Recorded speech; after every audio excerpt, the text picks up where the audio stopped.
Good morning here on Park Hornets. It's Mrs. Ambrose, and today is Monday, November 9th. Please stand for the pledge. I pledge allegiance to the flag of the United States of America and to the republic for which it stands, one nation, under God, indivisible, with liberty and justice for all. Happy Monday here in Park. I hope you had a great weekend and enjoyed the fabulous weather we had over the weekend. I hope you got some rest and you're refreshed and you are ready to have a great week, whether you're face-to-face or virtual. I wanted to talk to you for a second about decision making. So, have you ever had to make a really hard decision, or you were trying to decide if you wanted to say something to somebody, or before you did something, you really kind of wanted to think it through? Well, we're going to talk about a decision-making process. And there are 3 steps to it. The first one is we stop and we take a deep breath and think about what the decision is. And we want to think about everybody involved, what their feelings are. We want to make sure that we are considerate of others.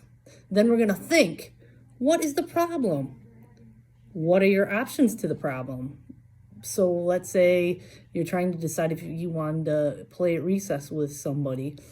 You would have to say, well, what are my options? Am I going to play with that person? Am I not going to play with that person? And what are they going to think if I don't play with them? And so then you have to also say, okay, if I do what I'm thinking about doing, what could happen? Real important. And then the last step is to choose. So you got to make your choice about what you're going to do.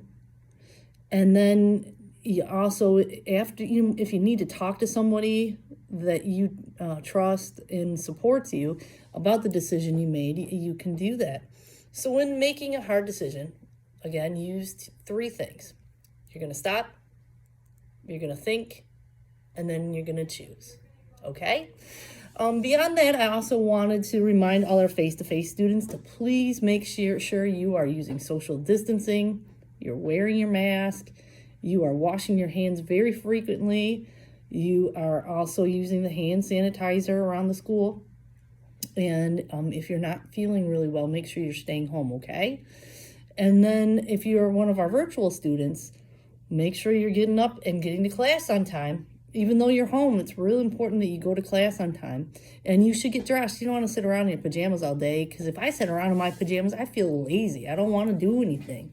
And you want to get yourself out of bed in a quiet place where you can work and you have all the stuff you need, pencils and paper, maybe scissors, crayons, those kind of things. Make sure they're close at hand.